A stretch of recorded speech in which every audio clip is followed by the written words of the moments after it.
Ya, innallaha azza wa jalla yaqul li ahlil jannah, bahwasanya Allah Subhanahu wa taala berfirman kepada penghuni surga.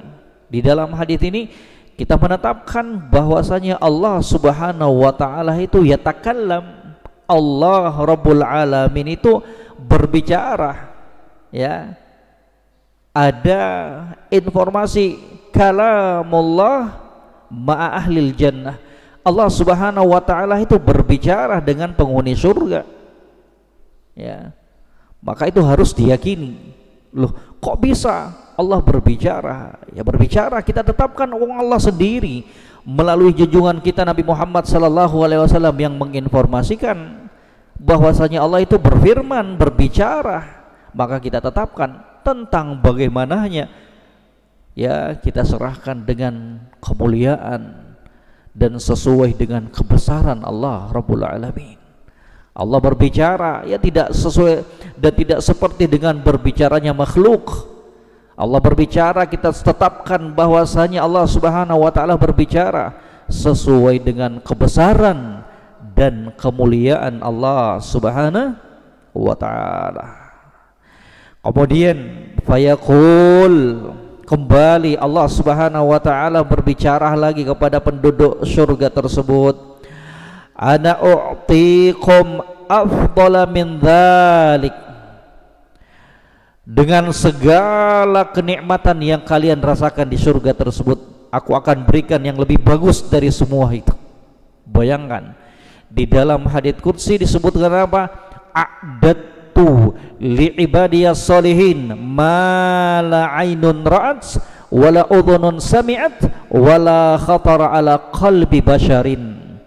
Kata Allah Rabbul Alamin, sungguh aku telah menyiapkan untuk para hamba-hambaku yang bertakwa di dalam surga mala ainun ra'at, sesuatu yang tidak pernah mereka lihat dengan mata kepala mereka. Ya, gak pernah. Demikian pula gak pernah mereka dengarkan dengan telinga-telinga mereka. Ada orang pergi umroh, pergi haji, cerita kepada kita tentang kenikmatan di sana. Masya Allah, makanannya, minumannya. Ya, kalau di surga itu gak pernah dilihat, didengarkan pun gak pernah. Ya, subhanallah. Dan tidak pernah pula terlintas kenikmatan tersebut dalam pikirannya kita. Ya, subhanallah. Ya, kata Allah Subhanahu wa taala, ana u'tikum afdala min dzalik, dengan segala kenikmatan surga yang telah kalian rasakan, maka sungguh saya akan memberikan yang lebih bagus dari semua itu. Qalu rabbana wa ayyu syai'in afdala min dzalik, maka kembali penghuni surga itu mengatakan, wahai Allah Rabb kami, apakah ada sesuatu lagi yang lebih mulia, yang lebih enak, yang lebih bagus, yang lebih utama dari apa yang telah kami rasakan sekarang ini? Subhanallah. Ya, subhanallah. Sehat terus, enggak mati, enggak pernah sakit, muda. Apa saja yang kita minta ada semuanya. Ya, nama bisa boleh, ya, nama bisa saja sama. Di surga ada asal madu, ya sama, namanya tok yang sama. Tentang hakikatnya yang nggak akan bisa disamakan. Di surga Allah ada buah-buahan, nama bisa saja sama, tapi hakikat tidak akan pernah sama.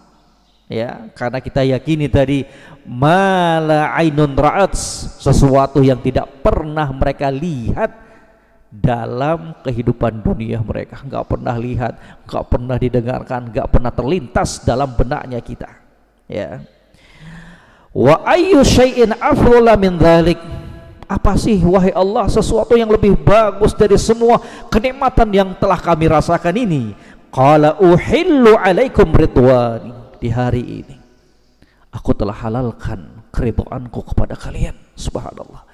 Dan itu senada dengan firman Allah Rabbul Alamin, ya, waridwanum minallahi akbar, dan ridho Allah Subhanahu wa taala. Itulah kenikmatan yang paling besar. Ya, mendapatkan ridho Allah. Fala askhatu alaikum ba'dahu abadan, dan aku setelah hari ini tidak akan pernah murka dan marah kepada kalian. Ya subhanallah, itulah puncak kenikmatan di surga Allah Subhanahu wa taala. Allah halalkan keridhaannya, dan Allah Subhanahu wa taala tidak akan pernah murka lagi setelah itu. Demikian pula di antara kenikmatan terbesar yang akan dirasakan penghuni surga adalah tak kalah mereka melihat dan menatap wajah Allah Rabbul Alamin. Ya. Di dalam riwayat yang lainnya disebutkan tuh, Allah akan berikan nikmat yang lebih bagus dari semua nikmat yang telah kalian rasakan di surga. Apa itu wahai Allah? Kemudian Allah singkap wajahnya. Ya, maka itulah yang terasa nikmat di atas segala nikmat yang mereka pernah rasakan, melihat wajah Allah Rabbul Alamin. Ya, tambahan kenikmatan dari Allah Subhanahu wa ta'ala. Ya, nikmat Allah Subhanahu wa ta'ala tersebut. Dari sini jemaah sekalian, kita bisa mengambil beberapa pelajaran. Yang pertama, bahwa naimul jannati daimun la yafna, bahwa kenikmatan surga itu terus menerus, tidak akan pernah sirna, wala yanqati, tidak akan pernah terputus. Subhanallah, beda dengan kenikmatan di dunia ini. Ya, sehebat apapun nikmat di dunia, pasti ada masa berlakunya, ya kan? Nah, dia pernah kaya, miskin. Dia pernah sehat, sekarang sakit. Ya, dia pernah muda, energik, wah udah tua. Ya, jalannya udah setengah mati. Ya, penyakit muncul semuanya. Ya, itulah kenikmatan di dunia. Sementara jemaah sekalian, sementara. Maka mari sadarkan dirinya kita. Mari sadarkan dirinya kita. Jangan sampai kita kemudian menukar kenikmatan yang kekal abadi dengan kenikmatan yang sedikit, yang fatah morgana, yang hanya bersifat sementara. Jangan sampai kesemua ke aktivitas dunianya kita melalaikan dari tujuan penciptaan kita di dunia ini. Wa ma khalaqtul jinna wal insa illa liya'budun. Ini nih tujuan penciptaan kita di dunia. Tidaklah aku ciptakan jin dan manusia, kata Allah Rabbul Alamin, kecuali untuk beribadah kepadaku. Jadi itu yang paling utama yang harus kita lakukan.